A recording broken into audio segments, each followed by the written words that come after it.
Hi అండి. మినప్పప్పు కొర్రలు దోశ కోసం అంటే ఒక్కోసారి పెసరపప్పు వేస్తా కదా, ఒక్కోసారి మినప్పప్పు వేస్తా. మీకు ఎలా వేసుకున్న టేస్ట్ అయితే సూపర్ ఉంటుందండి. ఇదైతే నార్మల్ దోశ ఎలా ఉంటుందో అలా ఉంటుంది, ఇంకా హెల్త్కు చాలా మంచిది. ఇప్పుడు మిల్లెట్ దోశ చూడండి, బయట ఎంత దోశ రేట్ ఉందో, ఎంత రేట్ ఉందో చూసిరు కదా. అంత అవసరం లేదు, మనమే చేసుకోవచ్చు. అసలు ఒక్క దోశ 75 నుంచి 100 మధ్యలో ఉందండి బయట అయితే.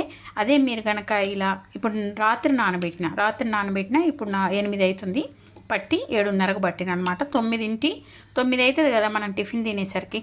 9 కాస్త నానుతుంది చాలు, ఇంకెక్కువ నానాల్సిన అవసరం లేదు, పులిసిపోతాయి అనమాట. కొర్రలు ఉన్నాయి కదా, రాత్రి అంతా నానినాయి కాబట్టి దోశ కూడా సూపర్గా వస్తుంది. ఇప్పుడు దోశ ఎలా వస్తుందో నేను చూపిస్తాను మీకు.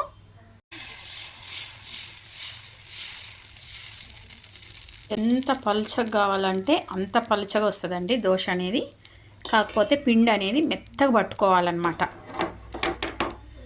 ఓకేనా. ఒకవేళ టూర్ పోతున్నా కూడా మిక్సీ పట్టుకొని బాక్సులో వేసుకొని మనం అంటే వంట చేసుకోవాలి, చిన్న స్టవ్ పెట్టుకొని అనే వాళ్ళకు కూడా ఈజీ. అంటే ఎవరన్నా షుగర్ పేషెంట్స్ ఉంటారు కదా, బయట టిఫిన్లు తింటే షుగర్ పెరుగుతుంది, అలా అలా అనుకున్నప్పుడు మీరు ఈజీగా ఇట్లా చేసుకోవచ్చండి.